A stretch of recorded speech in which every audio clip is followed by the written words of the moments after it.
All right. If you're a return visitor here, thank you so much. Appreciate you coming back. If you're new, welcome. And please subscribe so we can keep this thing growing as we talk 49ers. And what a great time to be talking 49ers because everybody's talking about the 49ers coming off that loss to the Arizona Cardinals. One of the more interesting guys to talk to in the 49ers locker room is Nick Bosa. Very much unvarnished. He tells you what he sees, what he feels, and everything else. He was the guy last year who basically laid out the game plan for the 49ers and how, after the fact, of course, how they rushed Jalen Hurts and how they made him basically insignificant in that game. And he even said that, the rest of the league owes the 49ers a favor because they provided the blueprint on how to defend the Philadelphia Eagles and Jalen Hurts. And of course, the Eagles win in that tailspin. So he had some interesting things to say following the 49ers 24-23 loss week 5 to the Arizona Cardinals. And here's what he said. He talked about why, or he was asked why the Cardinals were so successful running the football in the second half of that game. And he said they were giving us different looks on the zone read. I think in all of our losses, the preparation has been very good, but teams are playing us different and doing things differently, and we need to adjust a little better. The Cardinals, are just showing different looks than what we were looking at on tape. So we got to adjust and get him down.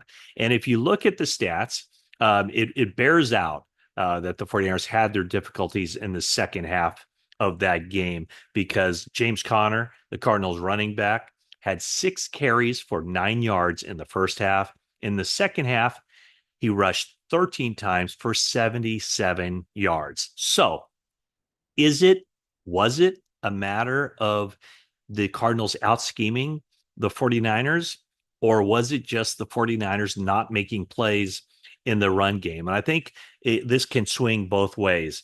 Looking at stats from PFF, with James Conner rushing for 86 yards, 74 of those yards. So all but 12 of those yards came after first contact with a 49ers defensive player. And the thing that really stands out in looking at those PFF grades are the numbers of missed tackles. And the 49ers have seen a rise in missed tackles so far this season. In the first 3 games, the 49ers had 14 missed tackles. In week 4 against the Patriots, I don't know if it necessarily seemed this way, but PFF had the 49ers with 17 missed tackles against the Patriots and 12 missed tackles against the Arizona Cardinals. And don't blame Fred Warner. Over the last 2 weeks, 0 missed tackles for him. So who are the culprits? According, again, to PFF, Nick Bosa had 3 missed tackles in the game on Sunday against the Cardinals. Malik Mustafa and Devondre Campbell, 2 apiece. So the big plays that really stood out were the Kyler Murray runs, and especially the first one, and that one was pretty easy to diagnose and see why it happened. And second play of the game, it was well blocked, it was well executed, and what Kyle Shanahan said on Monday was that the middle third player, and in this case it was Talanoa Hufanga, lining up basically in the middle of the field. It's his responsibility to not allow that play to go the distance. So it would have been, a gain anyway with the way that thing was blocked up with Devondre Campbell and Charvarius Ward kind of being walled off and a hole for Murray to go through. But Hufanga got caught up in the wash. It looked to me like he thought that Connor had the ball and he moved forward about 8 or 10 yards in run support. And it wasn't until while his momentum was going toward the line of scrimmage and Kyler Murray hitting a speed of more than 21 miles an hour was basically running past him. So that looked to be Hufanga's responsibility, ended up as a big touchdown run. So the 49ers did not play the zone read correctly on that one for sure. And then there was another couple plays in the second half that weren't quite as devastating, but still really enabled the Cardinals to march down the field and score the winning points in that game.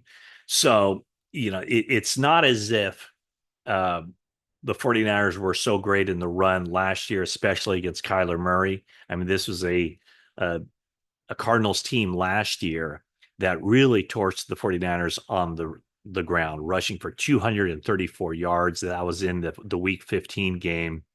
And in that game, the Cardinals averaged 7.8 yards per carry. The difference, of course, is that in that game, the 49ers won. In this one, the 49ers lost. And you can definitely point to the run defense as a big, big reason the 49ers lost that game, at least on the defensive side. On the offensive side, very obvious why they lost the game, not scoring any points in the second half. Going 1 for 6 in the game as far as touchdowns when they get inside the red zone. And of course, the 3 turnovers, really the 4 turnovers in the second half when you include a turnover by down. So I'm not an alarmist per se when it comes to Nick Bosa stating that about the adjustments, but that's obviously something that the 49ers are going to have to take a hard look at.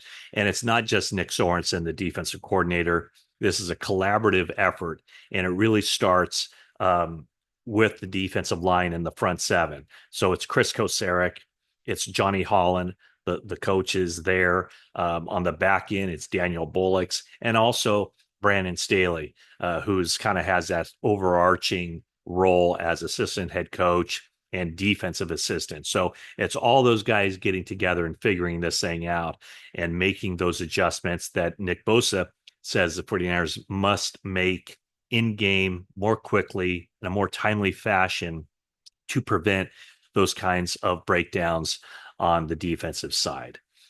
Okay, so let's take a look a little bit at the 49ers and the Pro Football Focus grades. Um, Again, the offensive line always takes more heat than it should.